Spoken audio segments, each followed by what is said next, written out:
Trichy SP Varun Kumar புகாரின் பேரில் பதியப்பட்ட வழக்கில் முன்ஜாமீன் கோரி சாட்டை துரைமுருகன் தாக்கல் செய்த மனுவை உயர்நீதிமன்ற மதுரை கிளை இன்று விசாரிக்க உள்ளது.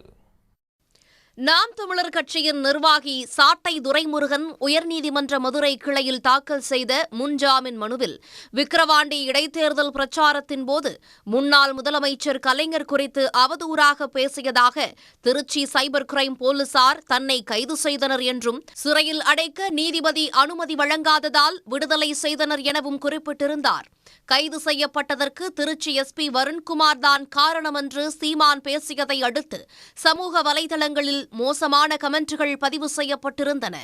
இது தொடர்பாக எஸ்பி வருண்குமார் அளித்த புகாரில் திருச்சி சைபர் கிரைம் போலீசார் தன் மீது வழக்கு பதிவு செய்துள்ளனர் என்றும் விசாரணைக்கு ஒத்துழைக்க தயாராக இருப்பதால் தனக்கு முன்ஜாமீன் வழங்க வேண்டுமெனவும் சாட்டை துரைமுருகன் கோரியிருந்தார். இந்த வழக்கு நீதிபதி பரத சக்கரவர்த்தி முன்பாக விசாரணைக்கு வந்தது.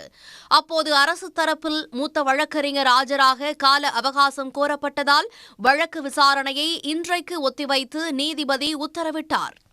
உடனுக்குடன் செய்திகளை தெரிந்து கொள்ள சன் நியூஸ் பெல் ஐகானை கிளிக் பண்ணுங்க.